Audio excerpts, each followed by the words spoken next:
Authorization successful. Access granted. Exiles and Archives file. The Diary of Commander Sosimo. Unverified. Entry number 734. Estimated. The documents they forged for me say I'll be turning 65 in a month or so.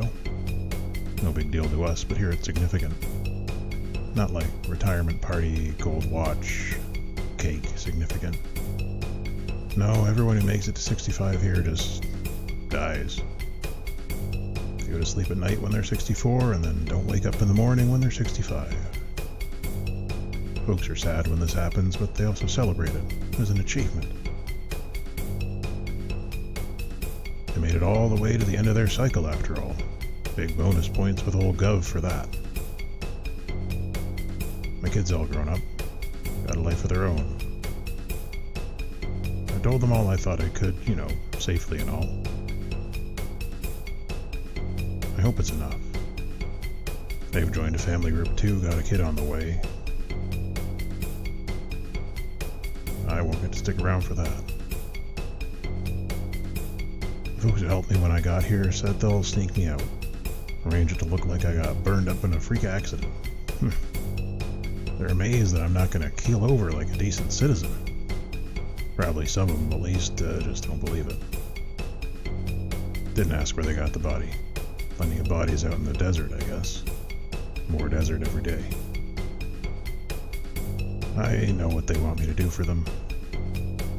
I agreed, on condition they leave my kid, their kid's kid, and so on, out of it. They promised. I don't believe them, but, what else can I do? Entry ends.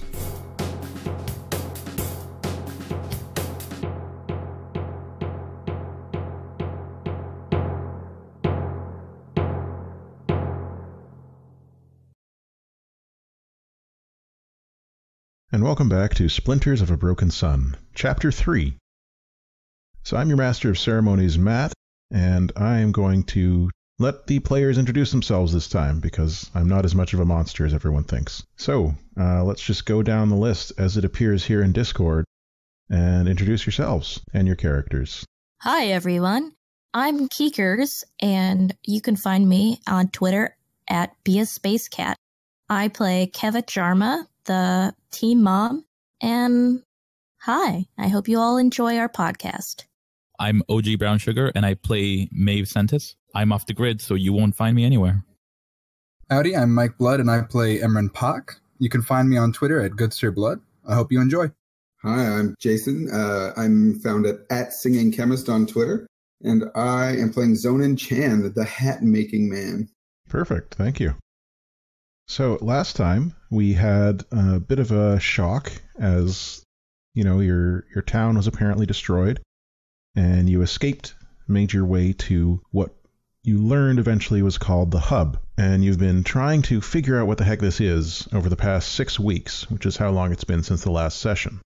Each one of you chose a personal goal that you did individually, and you had a group goal as well. So I'm just going to take a minute to go over what happened with all of that. So Keva was concerned about water. So after more than a month of searching, Keva was not able to find any larger sources of water, but she did start to notice places where water was and where water should be. She carefully examined and dismantled a sink and a fountain, and found that both were connected to a large pipe. She was able to start following this pipe, but it leads to places she hasn't been yet, and places that may not be safe. So that had to be saved for a later time, or a later team expedition, maybe today. Emran was concerned about food, and also wanted to train now that his eyes aren't working quite the way they were. So he was trying to learn how to trap spiders for food. He sustained a number of wounds in the process and nearly gave up, but you were able to find what is essentially a scout's handbook in the shops that includes diagrams on how to make proper traps. And with the help of someone else on the team to describe the diagrams to you, you're able to build a trap and you catch a centipede the size of 5 goats end to end. You've penned that down in the food court. Zonin was looking for hat-making supplies, Most of the textiles that he found are old and tattered, but he could make them work for a hat or two. But more excitingly, he found a set of hat-making tools in a style he recognized, as well as a more complex set of hat tools that he didn't understand yet. They do come with a manual, though, and it has pictures. With this, he could soon start making more advanced hats and headwear from a wider variety of materials. Maeve started translating or working on the 3 books that were left to her by Lean. The first 2 books are written in code. The last book has those stitched together pages we talked about in the hidden library, with newer vellum and parchment filling in some gaps in between the older yellowed paper. The new parchment and vellum contain, as far as we can tell, Lean's best guesses as to what's missing in the gaps, in the same pictographic language. It looks like the language that Maeve has started learning, a language with many thousands of different characters. That book will take a while to translate. Inside the first book, there was a hastily scrawled note that was not in code. It reads, "Maeve, I hope you know that I love you like the daughter I could never have. You're a wonderful woman and the most clever girl I've ever met, and don't let anyone tell you otherwise, on any count. Listen to me. There are people out there with ideas that will seem strange to you. I don't know exactly where you'll end up, but some of those people and ideas are good, and some, scratched out, many are not. Remember who you are, my magnificent Maeve. Take care of your friends. You all deserve better than this. In fact, there's no one more deserving. These books are yours now. I trust you'll be able to figure them out. The knowledge inside will be some armor against the weight of the larger reality to which you are now being born. We will meet again. With all my heart, Isabel, crossed out. Lean Sosimo Yang. P.S. If you reach the hub, unchain the ghost. Go to the desert and find a Mandukai. She will help you." As a whole, the team decided to explore the shops, and in so doing, you found a whole bunch of loot, which will be posted on the Tumblr account if you want an entire accounting. But in general, there was some good stuff in there. Enough food to last them until now, and water, but not water to last them much longer. And so we open. All of you are in the hotel lobby where you've been camped out for the past month and a half. What are you up to? I believe I'm just waking from a nap wearing my sleeping cap, the necessary hat for anyone who's sleeping. Yeah, of course. You can't sleep without it. I swiftly replaced the sleeping cap with my waking cap in order to wake up faster. Earlier, if this was earlier in the month, you would have seen Keva working on a project where she was braiding together a bunch of this tough blue canvas that we found to make kind of like a rope for people to use to help guide Emran around. But she finished that a long time ago. So now I guess she's kind of just checking in on everyone like, how did you sleep? How did you all sleep? Emran looks rather pale off in his own corner, and he's going through his daily morning ritual of putting up his hair. He seems to be rather wan, and he is blind now, but he's doing a 1,000-yard stare with his eyes open. You've been having dreams, Emran, and you can see in those dreams. Not quite like before, it's a little different. And you've been seeing things that are strange and not around you. Of course, those are just dreams. How'd you sleep, Maeve? Like I said, what is sleep? I'm probably just on autopilot, flipping through books and trying to herd the menagerie of insects away from them. They do keep crawling all over the place. Are you getting used to it by now, or is it still annoying? It's obnoxious when they're crawling through words I'm currently reading, but otherwise it's just kind of a reflex now to herd them away. That makes sense. How was your rest, Zonin, now that you're awake? I sleep like a baby. Nothing can ever get me up. That's good to hear. So your water supplies are almost out. You've got enough food for a little longer. You're starting to be able to decode, with the help of that characters book that Maeve found and the other language learning books, starting to be able to decode some of the signs around the hub as you explore. Has Maeve read the note from Glean recently, or did that just happen, or, was that a little while ago? Well, as soon as she opened the first book, the note was right there, and it wasn't in code. So whenever that happened is when she read it. What do you think, Maeve? How long has it been since you read that note? Maeve? Maybe 4 or 5 weeks. Okay. And what of it have you shared with the rest of the team? I just shared the last part about unchaining the ghost. Unchain the ghost, go to the desert, find Mandukai? Yes. So what have you all been thinking about that? The thread person is a ghost now, so now we know that. But I guess Keva was thinking, like, okay, that's a good idea, but water first, Have to make sure we all don't die of dehydration. Okay. So, Keva, you're pushing to try and follow those pipes down deeper into the hub. Yes. What does the rest of the group think about that? I'm on board, but we may have to deal with the beast trapped in the lower corners. The creature is perfectly harmless as long as it's behind the pegs. The centipede doesn't seem to leave the pen so long as you're feeding it. Have we named it? I vote Chitter. What was that? I vote Chitter. Chitter. Well, it's your bug, so I guess that's its name. Score 1 for Emran. Keva is like totally trying to distance herself from it because, she just, well, not just, but she lost her pet. And she's afraid that maybe Chitter won't last that long. Well, Chitter is a pet sort of in the same way that fish are. It's just kind of, it's there. You can look at it. But it is a big bug. There's not a lot you can do to train it or interact with it beyond that. So do y'all want to head down and look at it? Or that's the direction you have to go if you want to follow the pipes anyway, down to the lower level. I'm keeping an eye on it. Also making sure we're feeding it spider bits so it acquires a taste for those and not us. Wise. Good thinking, Maeve. All right, I'm going to drag you down to the lower floor map. Okay, there you are. So did I tell you guys my plan about the fountain? No. Once we figure out this water problem, water will be coming in through that pipe, so we could try to grow food there.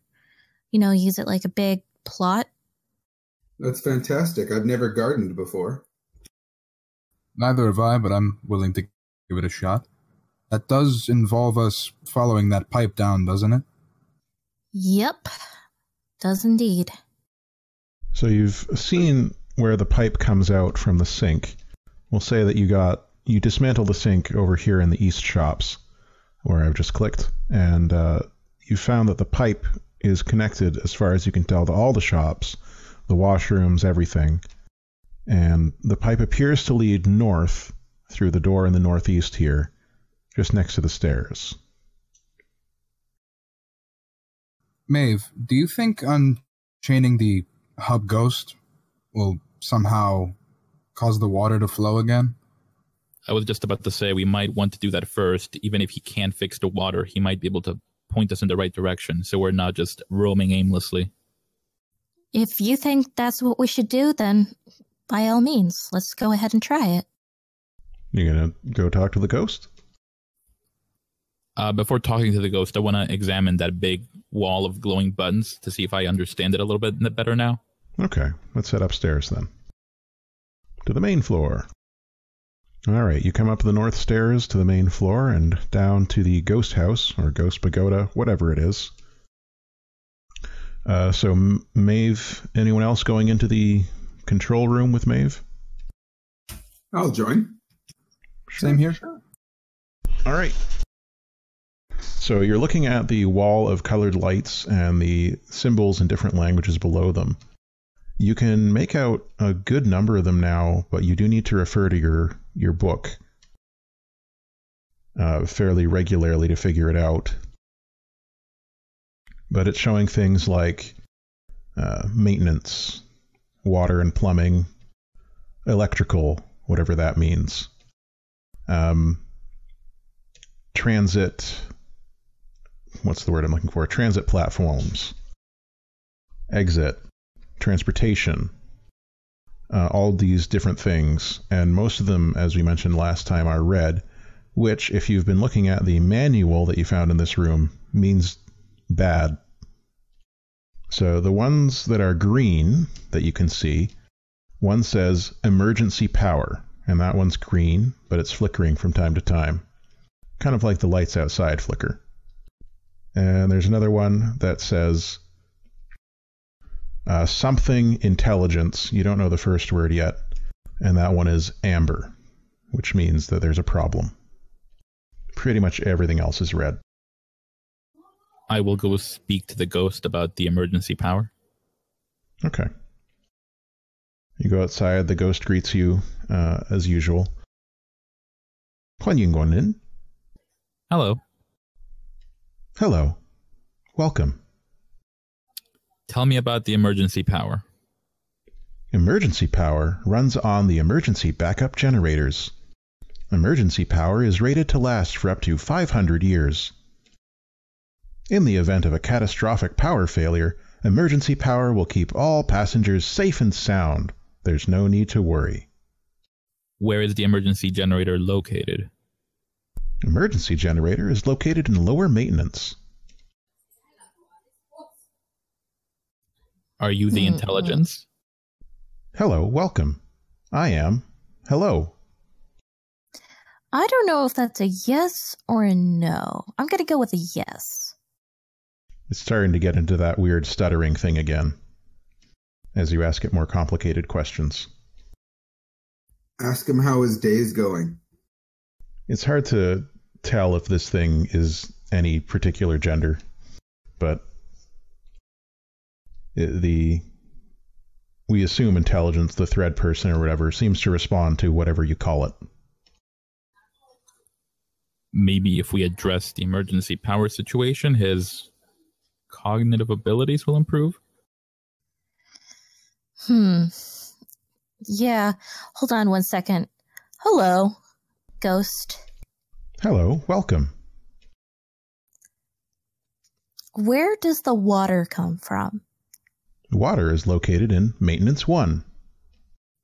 How close is that to the emergency generators? Emergency generators are on lower maintenance, below Maintenance 1. Okay, so they're close to each other. Sounds like regardless, we'll need to be heading to Maintenance 1. Looks like we have a rather direct route then. Are you the maintenance workers I requested? Yes. It has been 6 weeks since I requested maintenance. It's a big place. Do you require access permissions? Indeed we do. Please hold still. Who's standing on the footprints right now? It was Keva, right? Or Keva yes. and... Okay. Keva and Maeve, probably. All right. You both feel a tingle go through your bodies. It kind of tickles. Access permissions granted for maintenance. Lower maintenance. I think that should do it then. Seems likely. Please conduct maintenance swiftly. Systems. Non-operational. Will do. What in the world does that mean? There's only one way to find out. Reboot. Okay, so what's next? Back down to Maintenance 1, I guess. Okay, you head back down the north stairs to the lower level. You see Chitter sort of curled up in concentric circles inside the pen. It appears to be asleep. And, yeah. You're not entirely sure which door leads to maintenance, but it's a good bet it's the one where the pipe goes that Keva found. Up there. I say let's go for it. All right. Zonin, do you have like a maintenance hat? That's a great question. The answer to which is yes. You do have a hat for every occasion. Yeah, I've got a, is denim a fabric we know exists? You have found a fabric like denim in the shops here. Cool. And I can't read English, right? No. Is it cool if I found a hat that has like a name tag Roy on it, like you see in those old mechanics, like 1950s? I don't see why not. Then I put that hat on. Most likely you would have found it in one of the maintenance booths that you've found so far. Maybe it was on a skeleton. One of the 3 skeletons that we found? Was it only 3? There weren't a lot of human skeletons that you found. You found 3 human skeletons, 2 very large rat skulls, and 1 unidentified but extremely large skull and skeleton. Did that unidentified one have sharp teeth? It did not. Well, there's my T-Rex theory out the window. So what are you going to do? I'm going to stroll up to the door and push it open. The door does not open. I'm going to push harder. You continue to push harder, but the door is just not opening. I will walk up to it and say, maintenance. The door slides open. I loosened it up for you, but thank you. I'm learning that perhaps a softer touch is better applied. You feel are you going through the door? It's very dark. Yeah, but maybe we have like a torch or something we can whip up to be able to see if there's no way to, like, no lights down there. Yeah, you can make a torch. Maybe out of a spider leg or something. Or a chair leg. Chair leg, old, decrepit, like, fabric that we can't use or anything. Probably rolled up on the end. Okay. You make a torch. I'm not going to make you roll for that. I mean, you're just making a torch. You're putting some rags on a stick. Dun, dun, dun, da, da. Boom, boom, boom, boom, boom. Congratulations. You have discovered fire on stick. Who's gonna hold it? I don't mind holding it. Okay. So as you pass through the door, you feel a bit of a tingle again as you're going through the door.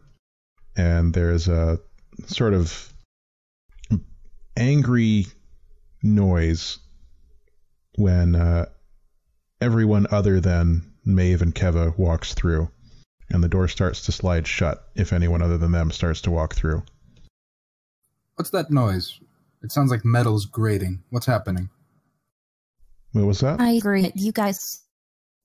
Maybe we should have gotten everyone maintenance access.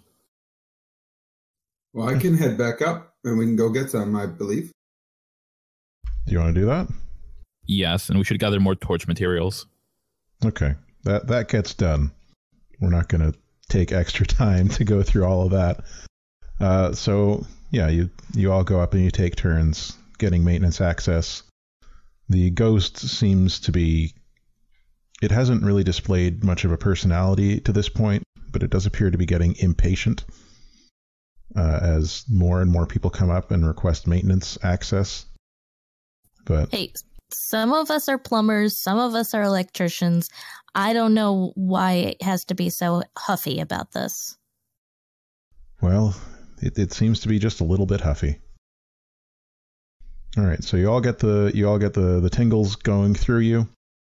You grab some more torch materials, head back down to the door, and it happily lets all of you through this time. Once you're through, it slides shut again. Is it, during that time, can I say that Keva got together some tools, like some tools that she assumes are for plumbing? Okay. Like a wrench and all that, so I can Super Mario Brothers it up? Yeah, all right. You may have found something like that in some of the kitchens maybe, or the maintenance shack from last time. You can have some basic tools. I had given Emran the little utility belt we got from the skeleton in the locker in the control room. Noted.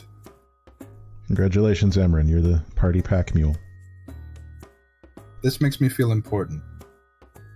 So the hallway you've entered is very dark, as I mentioned, but with the torch, you're able to see the walls on either side, and you can also see the floor and the ceiling. It's not that high. There are pipes running along both walls, and also, if you remember back when you were in the crater 4 years ago, you saw those multicolored roots that were all brightly colored, thick roots that were like red, yellow, green, blue, and so on. You see some of those going along the wall too. Keva's gonna kind of carefully reach out to touch them. They're very smooth. They feel sort of like the floor upstairs and outside in the food court. Interesting. The pipes they're sort of like metal. So, Emran, just so you know, we're in a dark hallway with a bunch of roots, like we saw all those years ago, and some metal pipes. I'm taking one of every color. You're trying to pull them off the wall? I mean, they're about as thick around as your arm. Ooh, never mind. I meant small pieces. Yeah, I mean, if you go at it with a knife, you find that well, do you try to go at it with a knife? I will make a mental note and come back later. Okay.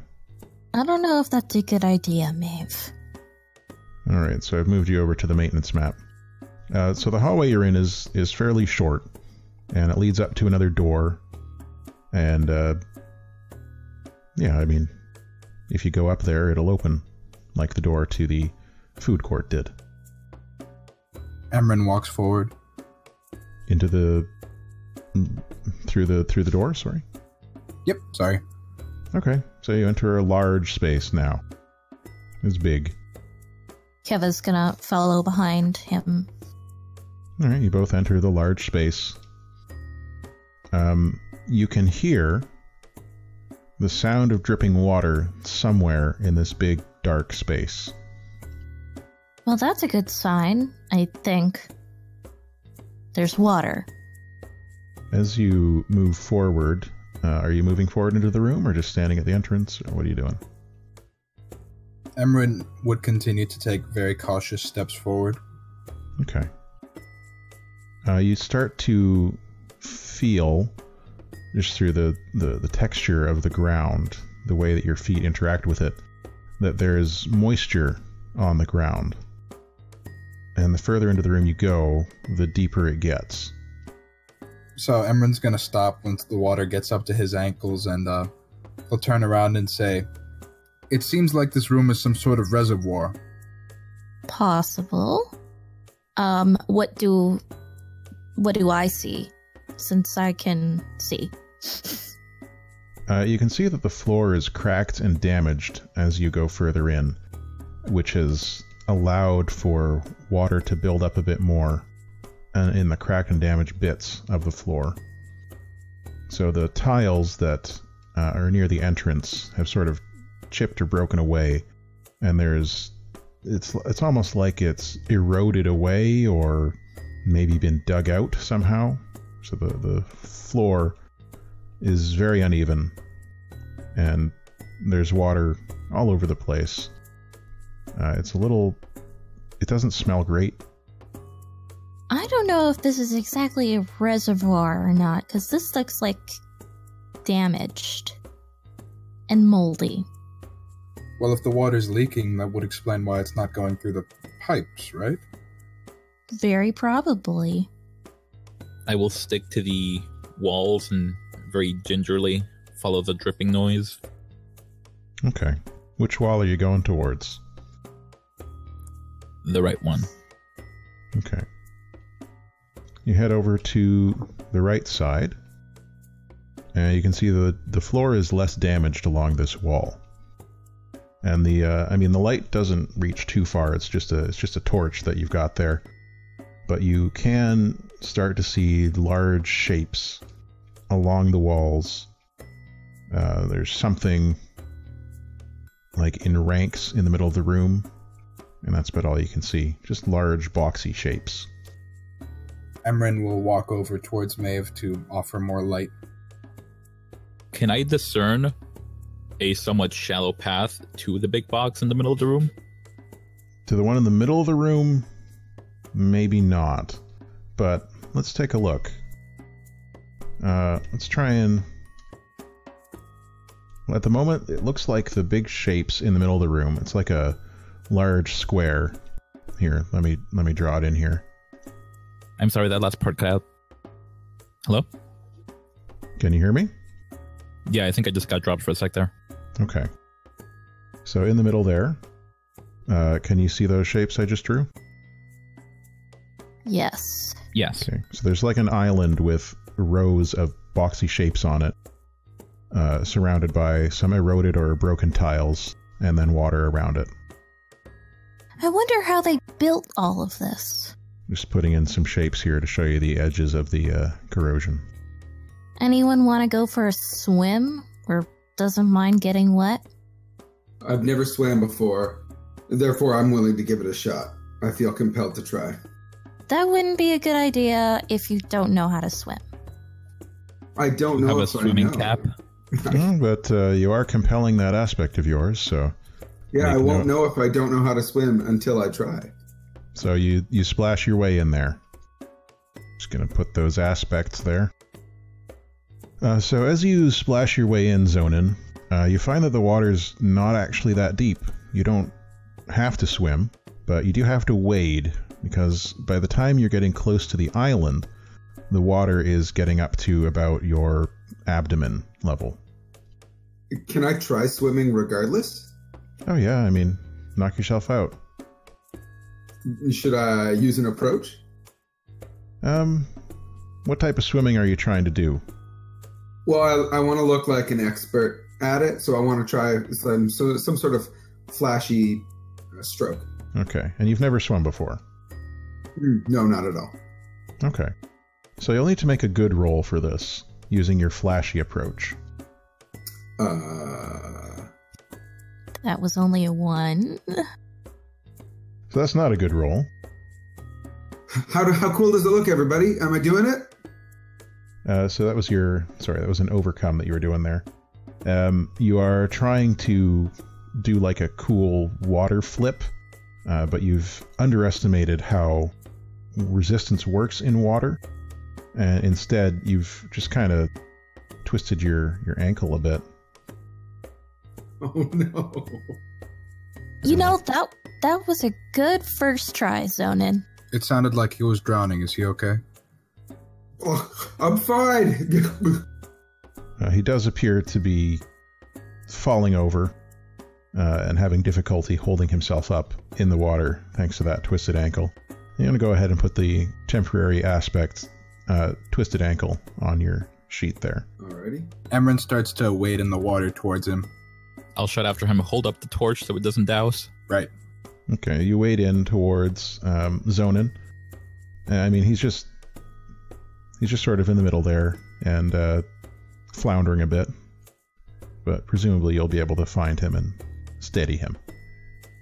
So do you want to carry him to the island or back to the entrance, Emran? Emran will just essentially offer him an arm and carry him the rest of the way, or help to do so anyway. Okay. I will shout directions. I'm right behind Emran, holding the manual high above my head so it doesn't get wet. Good idea. Despite the fact that, like, all her friends are going in the water, Keva's really hesitant because that water just smells like, ugh. Yeah, it's like I said, it's not a good smell. Do you guys think you need me, or can I just stay here? You can stay there, but the water's real nice. You should stop drinking it. If anything besides us is moving in the water, let us know. Oh yeah, sure. There's nothing else moving in the water right now, but you've all been shouting to each other across the water and splashing around, right? Yes. Oh, okay, no, just checking. So, Zonin and Emran, you make your way to the island, and Maeve, you're going with them? I'm right behind Emran. Okay. You get over to the island. So, with the torch here, that I guess Emran's holding, you can see that these are a series of large metal boxes. And the metal boxes, some of them have what appear to be levers or handles on the side. Lots of lights. The lights are out. And there's enough space in between. There's two rows of 5. And you can walk in between them in any direction. So there's 10 of these total boxes that are about twice your height. Since they're over there with the lights, can I see that, like, from on the other side? You are personally in the dark, but you can see the light over on the island, and the 3 of them. Did my vassals follow me down here? There are some bugs here, but the ones that came down with you don't appear to have been able to get across the water. Okay, I'm just making sure. Except for the flying ones. Okay, I was just hoping there wasn't like, they pulled a lemming and we're just falling into the water. They're bunched up. Well, you can't see all the way back there. But if you could, they would be bunched up along the edge of the water, sort of hopping back and forth. I feel like Keva might be able to feel that. It depends how close you're standing to the bugs. So the other thing about these big metal boxes is that they're covered in dust and cobwebs. The cobwebs are unusually thick. Maeve, Zonin, what are we seeing here? Some thick webs? Should I get my spider hunting friend down here?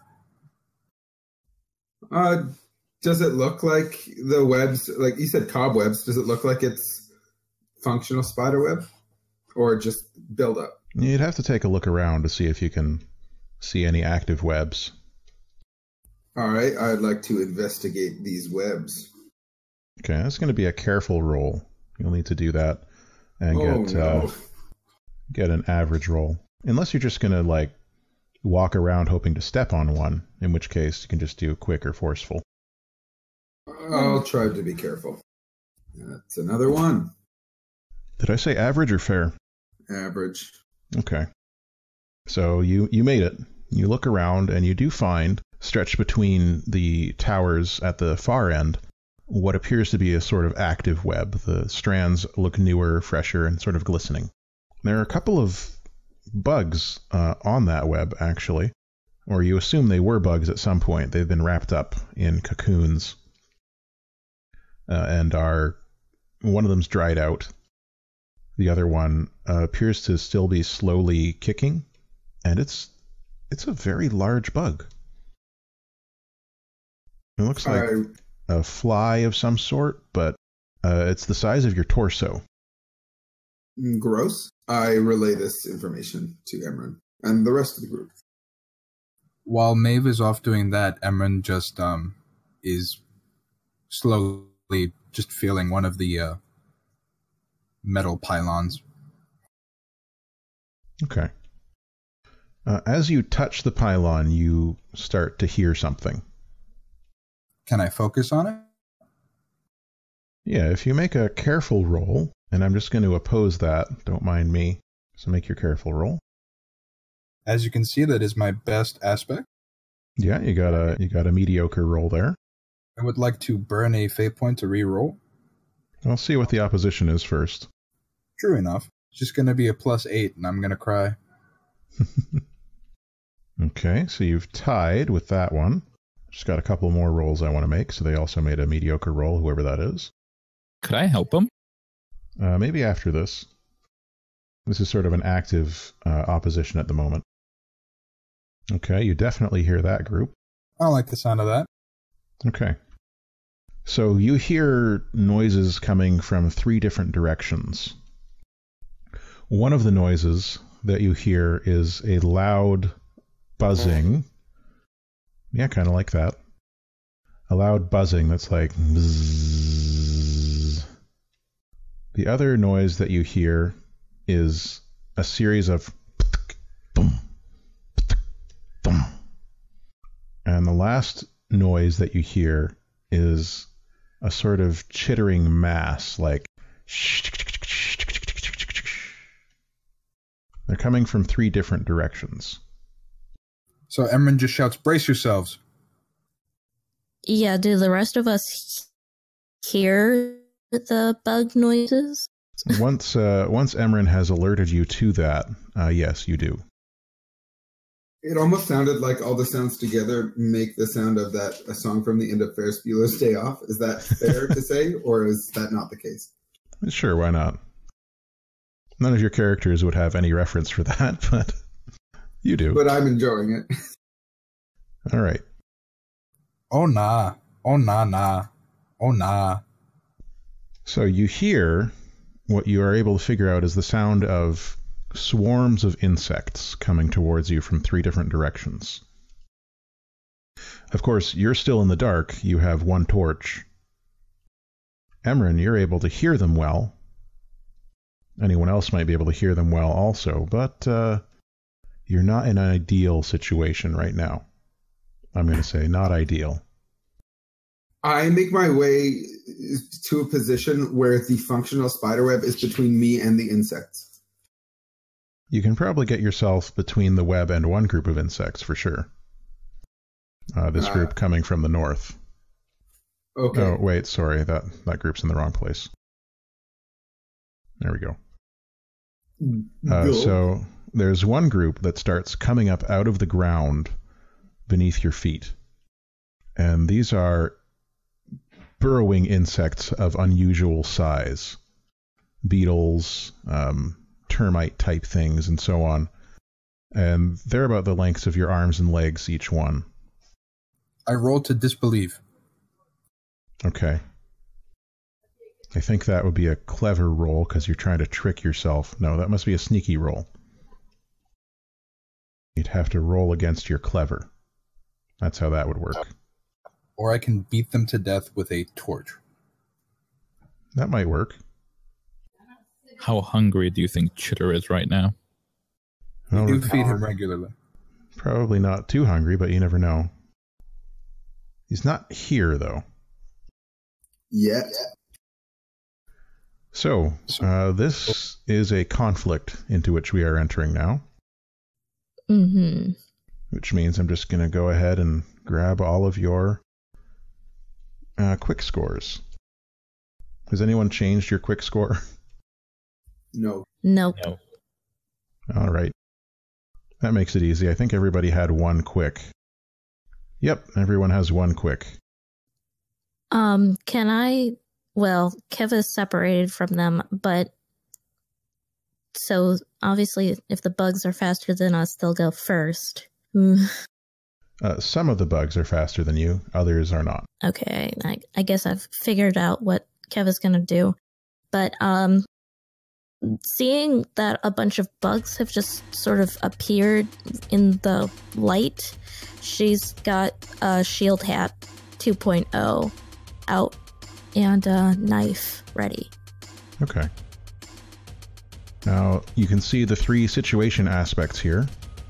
Actually, there should be 4 situation aspects. I forgot one. There we go. So the situation aspects in here are very dark, still water, foul smell, and thick webs. So those can be invoked or compelled by you or against you, by you or by the swarms here. I'm also going to just go ahead and put the information of these groups. These are mook groups. So up until now, the only things that you've faced have been full-on enemies who have been built similar to you. A mook is a little bit different. It's a little bit simpler. Is a mook a gangster from the 1920s? Sort of. They can be. You mook? I don't know. In this case, they aren't, but often they would be. You dirty rat. So who's going first, Matt? Well, a couple of the swarms are going to go first. I'm just going to drop their information in here, though, so that you see what's happening. Oh, dang. I'm missing a swarm. I'm just going to double up one of them. There's actually 4 swarms. Sorry. I'm just going to double up one of them. I'm just going to use the token that I made for your chitter for this. I'll assume I can't pull a Kerrigan and become a queen of another swarm. I'm into it. That's not what I want at all. What even is that? Okay, well, I guess the final swarm is just going to be represented by this bug. Or Roll20 could crash. That's possible also. I want to vote that one of the swarms should just be like the giant caterpillar from A Bug's Life. So you've got basically 4 swarms. There's a crawling swarm, which is boiling up from the ground underneath this island that you're on. And that's made up of things like beetles, aphids, and so on. Bugs that dig. You've got a leaping swarm. It's made up of things like grasshoppers, locusts, crickets, other bugs that jump. You have a flying swarm. The flying swarm is flying bugs. Obviously. Mosquitoes, flies, stuff like that. And finally you have a stinging swarm. These are bugs with venom or other types of pinchers or pokers that are unpleasant to experience. Is it obvious to us the threat of the stinging swarm compared to the other 3? Well, you can't see much because it's dark. But, so no, it's not obvious to you right now. I don't intuit it in any way. Maybe once we get to your turn, we'll be able to try and make some guesses. You don't have to worry about them as much. They're not on your side. Good point. I am making it for that side, though. The maintenance doors will close behind us. I really want this thing to go away from my screen. Can anyone else see a big bug in the middle of your screen? Is it just me? Must be just me. Oh well. Is it on your screen? Maybe there is. What a coincidence. So, how mooks work is they have 2 aspects. They have 2 things they're skilled at, which they get +2 on, and 2 things they're bad at, which they get -2 on, and then a certain number of 1-point stress boxes. Now in this case, I'm just going to go through these bugs.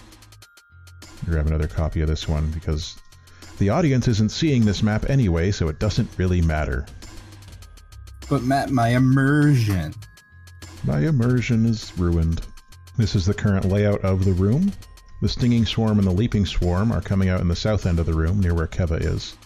The flying swarm is coming in from the middle, flying towards the island. And the crawling swarm is coming up out of the ground below Zonin, Maeve, and Emran's feet. Now the first ones to go are going to be the leaping swarm, because they are the ones that move unpredictably and are good at ambushing. Oh boy. So the leaping swarm leaps at Keva, and they attempt to... Oh, not that close. They attempt to sort of batter you to the ground. So they're going to make a forceful roll. Well, they're going to make a roll at +2. Okay. Because one of the things they're skilled at is battering things. Okay, they've rolled a 1. So you have to determine how you're going to defend. Well, she kind of has her shield up, and I guess she will forcefully defend. She's just kind of gritting her teeth and just sort of like, oh gosh, why this? Why bugs? Yeah, it's pretty gross. Okay, I have put the swarm info on the left of your screen there. So each swarm, as you can see, has an aspect right below its name, then what it's skilled at and bad at, and its stress track. Each one of those stress boxes is worth 1 stress. I love you and hate you, Matt. Are you going to read these out for the sake of the audience? Sure. As we get to the swarm. Okay. I just really want to hear the flying swarm. In fact, I'd love, given the opportunity, I'd love to read their aspect. Well, they're coming towards you, so when it's their turn, maybe you can tell us about it. Keva, what are you doing? Oh, no. You're going to make a forceful defense roll? Yes, with All that right. shield. Okay, give it a shot. Roll your forceful. You rolled twice. We'll take your first roll. You got a 4 there, so that gives you 3 steps over their attack, which means that they are taken quite aback by your firm defense. They were not expecting you to have a shield, for one, and to be strong enough to withstand their assault, for another. So they start bouncing off your shield, and the sound is just awful. And it's like you're being battered constantly, but you're able to hold them for now. She's holding the line here. That's exactly what you're doing. I'm going to put an aspect on the Leaping Swarm, because you get a boost over them with that roll. What should we call that boost? Numbers decreased? I don't know. Heads bashed in, maybe. Sure, let's call them disoriented. And that way someone can maybe invoke that at some point. I've added disoriented to the Leaping Swarm. As this is happening, at the same time, the Flying Swarm rushes in towards Zonin, Maeve, and Emran. Who's closest to the west side of the island? Well, I was investigating those webs, so where does that put me on the island? That will put you on the northern end near the Crawling Swarm. Like over there. All right. Just going to put them behind you. So, Maeve or Emran? Who wants to get swarmed? I nominate myself for being bopped. Okay. So the Flying Swarm comes in, and they're just flying all around you and battering at you with their wings. Some of them have, hooks or long proboscis or stuff like that. So they're basically, their plan is to distract you and keep you from being able to act.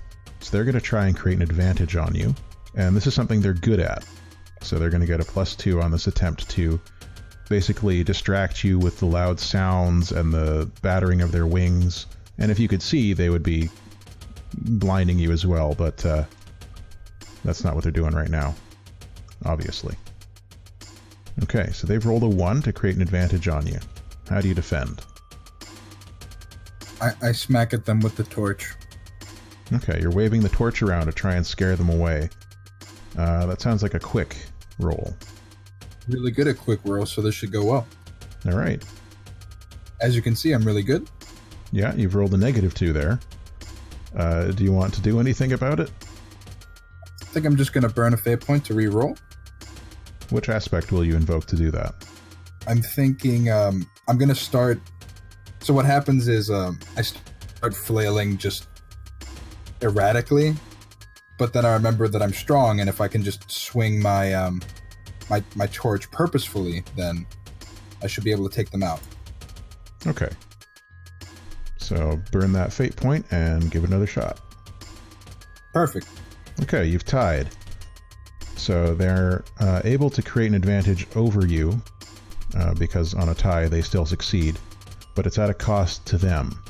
So they are singed by the torch that you're swinging at them, which gives them a stress, I'll say. Perfect.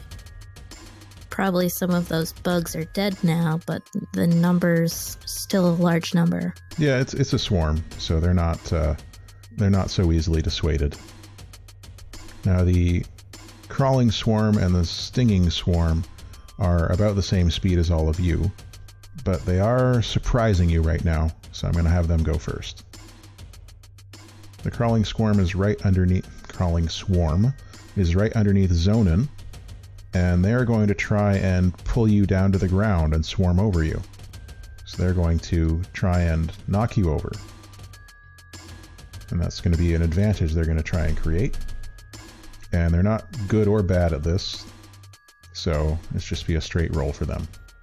So if he gets enveloped in them, then it will be kind of like Kingdom of the Crystal Skull with all those ants. Ugh. It won't be pleasant. So they've rolled a 1. I'm rolling lots of 1s with these mooks. Can you describe my immediate surroundings so I can kind of make an educated rebuttal? You've got those towers surrounding you. There is the spider web a couple meters north of you. And the ground is a mix of tiles and cement and dirt, and the bugs are coming up through those parts. Okay. I guess to avoid it, I just want to quickly make my way north to try and get to those webs on the other side. So I suppose I'll be making a quick roll. Yeah, if you're trying to get away, make a quick roll. Also 1. Okay, so they've tied, which means that they'll get to create that advantage unless you want to do something about it. I do, but I don't think I can justify using a fate point. Okay. So the swarm, as you start to run away, they're latching onto your legs, crawling up your back. It's very gross. And the weight of them and the way that they're moving starts to pull you to the ground. And they have created the advantage prone on you. Okay. So you now have the boost twisted ankle and the aspect prone. Finally, the stinging swarm, bees and stuff, and other stinging insects, rushes out from the east and heads towards the nearest target, Keva. They're good at one thing, well, 2 things, but that's hurting people. And they are just coming at you stingers first, while you've got your shield pointed towards the leaping swarm. They are attempting to just stab you in the back, so they're going to make a roll, and they're good at that. They are hurting my friends. Well, some of the bugs are. Okay, so this stinging swarm has attacked you. They've rolled a 2.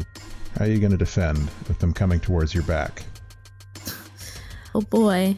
You could try and dodge. You could jump in the water. Yeah, jumping in the water seems like a very good option. But, you know, she's kind of... Or I'm gonna try to, like, do a feint and then actually jump in. Like...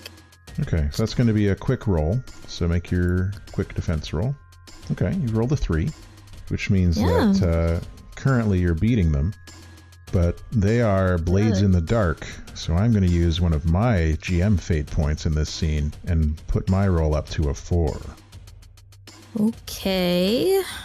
So that would mean I'd have a 1 at a loss there. They see you heading towards the water, and a wing of them swoops around to flank you and try and drive you back onto land and into the waiting heads of the leaping swarm that's still battering against your shield. It's like a 1-2 punch going on here on both sides. Yeah, it's almost as if there's an intelligence here. They're working together. Oh boy. A hive mind, so to speak? Could be. I'm very sorry. Well, I mean, I think I'm gonna call in the aspect to get a +2 there of animal magnetism. Keva has been around bugs and knows how they work. Sure. So you are able to anticipate their anticipation of your anticipation. And double cross them? What's the word I wanted? Double fake them out.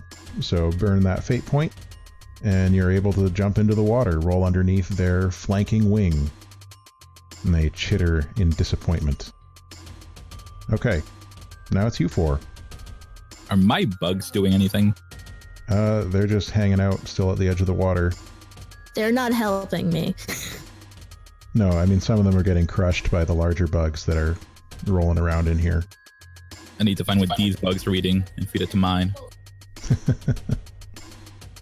Emran would like to just start frantically waving the torch. Okay.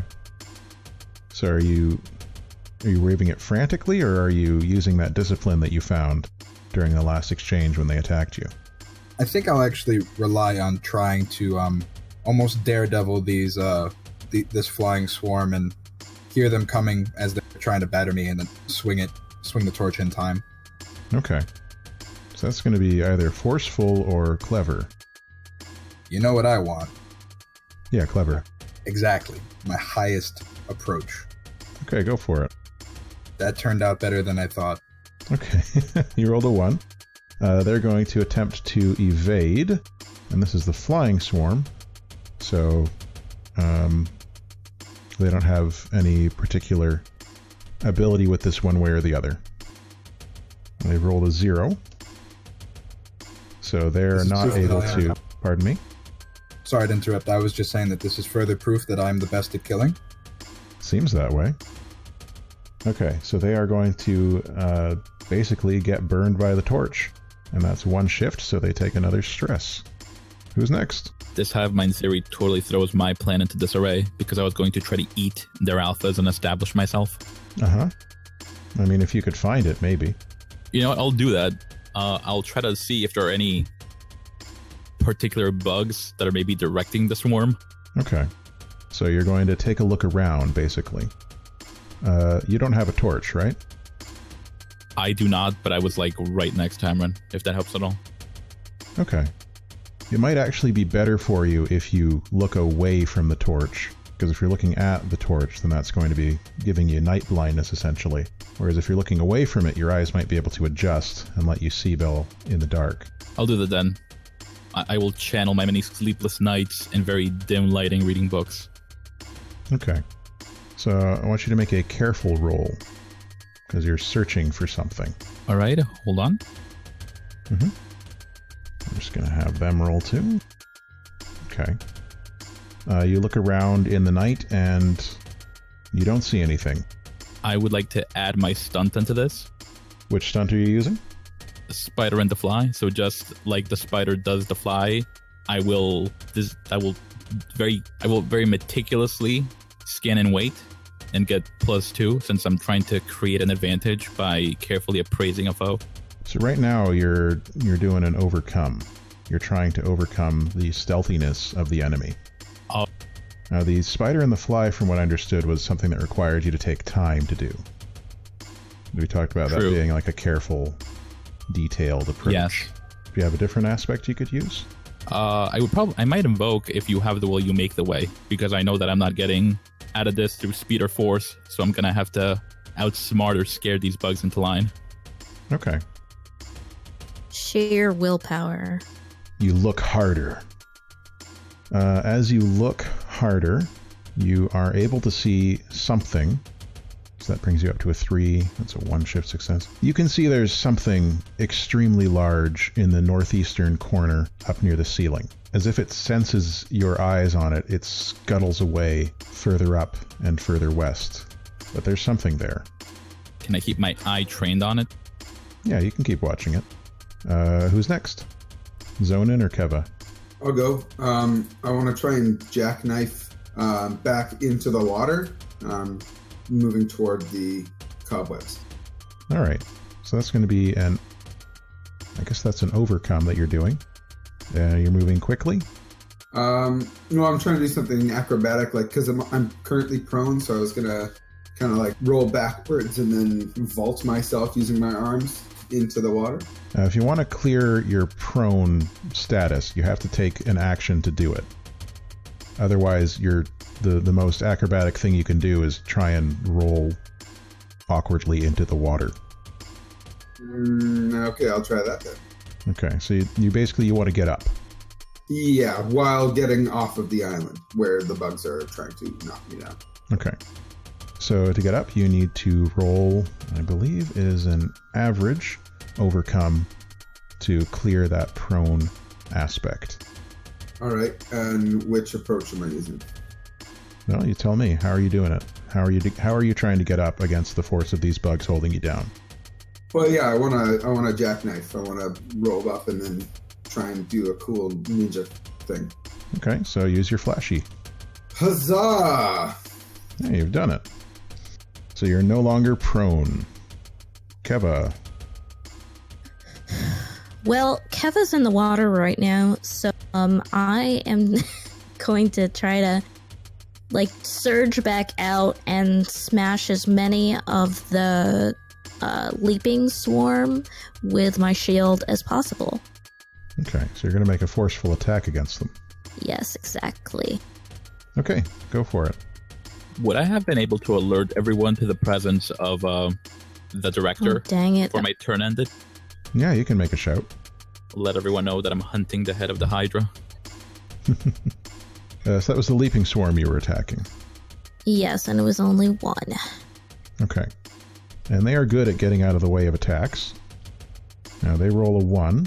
I'm going to use another of my GM fate points and invoke the still water aspect against you of the situation. Because you are in the water, and you're carrying a heavy shield, and you're trying to leap out of the water with a heavy shield to attack the swarm. So I'm going to use that to give them a +2, bring their roll up to 3. Keva? Oh, sorry, I was pressing the wrong button. So I can't use any of my stunts because those are more directed towards if the thing is attacking my friends. Yeah. Okay. So you leap up at them and they get out of the way, and that's all that happens there. Which brings us to the end of that exchange and the top of the next one. Now, as mentioned, only 2 of these swarms are actually faster than all of you, so they get to go again. The flying swarm is going in again at Emran, and they are trying to basically trick you or make you so disoriented that you fall into the water. So they're going to try and create that advantage on you, fallen. And that's the kind of thing they're good at, because it's a distraction. And they've rolled a 3. Finally, I'm rolling over 1s. Please tell me their aspect is called Classic Misdirection. You can see their aspect right over there. That aspect is... oh, Zonin wanted to read it. Do you want to read the flying swarm aspect, Zonin? Do I ever? Let me get my best voice here. They're in my eyes. They're in my ears. They're in my mouth! Yeah, that's the flying swarm's aspect. Oh, so good. So, Okay. despite the fact that they're in my eyes, ears, and mouth, Emran is going to just forcefully stand resolute. Okay, so give it a shot. Darn it. Dang. Okay, so in that case, Emran, you fall into the water. Your torch goes out. Indeed. It's now dark for everybody. There is no torch. Welcome to my world. Okay, and the leaping swarm gets to go. They see that Keva has come out of the water. Great.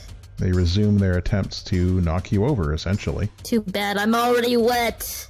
And they've rolled another 1. As it turns out, Matt, 1 is not the loneliest number.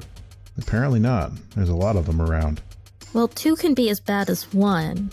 Maybe you can roll a 2 on your defense. Yes, Keva is... I'm gonna roll... She's carefully trying to, like, dodge out of the way, or, you know, kind of like... Okay. Show me what you got. Is there some reason you're... Are you double-clicking? I don't know why. I don't know why. Maybe I'm holding it down too long, but yeah, we'll take the first one, which is a 0. Yeah. Is there something you can do about that? Don't forget, you can also invoke situation aspects, if you can think of a way they'd help you here. Why, yes, indeed. The torch has just gone out, so I'm guessing these bugs can't really see that well either. Those of them that require vision, yeah. So I guess I will invoke that, and when you invoke a situational thing, you could just add 2 or what?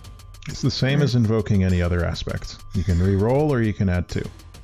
Okay, so I'm gonna add 2, so that now I do have a 2. All right, so that brings you up to a 2. They are going to invoke their own aspect, though, because they're very good at knocking things over. So they activate their Bop It aspect, and just as it seems they've run out of steam in the dark, another round of them, sensing your movements through their wings, launches themselves at you, and you take a stress. Okay, is it a 1 shift? It's just a 1 shift attack, because they're going to be going up to 3, and you have 2. Okay, that is now marked. All right. You've taken a stress. Finally, I've damaged one of you. All right, and that means it's now over to Team Hero, because the stinging and crawling swarms are slow. To be honest, though, you've already emotionally damaged us. Well, yeah, but that's just my job. It's expected. All right, well, I'm going to attempt to use my plan to bait some sort of insect to get into this web. So I want to move over to the webs. All right, so you're in front of the webs. You want to try and trick the swarm into getting into the webs. Don't forget, it's pitch black now, so you need to be careful not to fall into the web yourself as you're doing this. This is true. So what's your plan? Is it to make some noise so they come towards you and then leap out of the way? It's my hope that I can get on the other side. Oh. To use the webs as protection. Okay. In that case, you're going to have to get around the web without getting stuck in it, which is careful. Can I go under the water? Yeah, I mean, if you can go over, find the water in the dark, get into it, swim around, find the edge of the island, and climb back out on the other side, yes. Oh, so it's, okay, so the webs are across the island. Yeah. Right up there where I clicked. Yeah. Okay. Can you click there again? I'm sorry. Right there. Well, I'm smart enough to know that, like, my relation to the edge of the island beforehand, and I know that I can trace the island. When I get in the water, I can kind of trace my movement along the island. Mm-hmm. And then, yeah, so that's what I'm going to do. I'm going to just use my wits to kind of stay safe and get out of the way here. All right. So this is a careful roll. You're going to need to overcome you need to carefully overcome this obstacle, and that's going to require you, because it's pitch black, to make a good roll, +3. Okay. Ho-ho! Hey, you did it. I did not see that coming. Hey, it happened. So yeah, you do exactly what you described. Wonderful. Come get me, bugs. They hear you and begin to lurch towards you. Who's next? Emran, so when they knocked me over, the Fallen gives them a free invoke, right? Yeah. Okay. I thought I would have to overcome it, but that's not how that works. Yeah, you can try to overcome it before they get their free invoke. They haven't used it yet. In that case, I would like to stand up. Okay. Now you are currently underwater. It's true. And you're disoriented, blind, and, your torch is out. So this is not going to be easy to make sure that you get up in the right direction. You don't stand up directly and shove your head into the flying swarm. It's going to be complicated for you to do. So you'll need to make, I'm going to say, either a careful or clever roll, and it's going to need to be good. And good is +3, right? That's the one. We're going with careful. Do your best, Emran. That's close. It's close. Can you make it closer? If only. Oh, okay. Well, if not, then you thrash around in the water. You're able to find where the bottom is, but you just can't quite get your footing. You're just too disoriented and waterlogged right now. So Emran does his best fish impression. Maeve? Despite the torch going out, can I keep an eye on where I think that thing might have gone? Yeah, I mean, you were already looking away from the light, so your night vision is a little better at the moment than the other folks. So it won't be easy, but you can try and see it. Would that be a clever or a careful check? If you're trying to figure out based on, like, calculating where you think it went after you lost sight of it, that's clever. If you're trying to see it again, that's careful. I'll go with clever. I'm actively trying to anticipate where it's going. Okay. Okay, you've tied. You both rolled 5s, which is unusual to say the least. But right now, with a tie, you are able to see it at a cost. So you pinpoint the location of this creature, and you see it.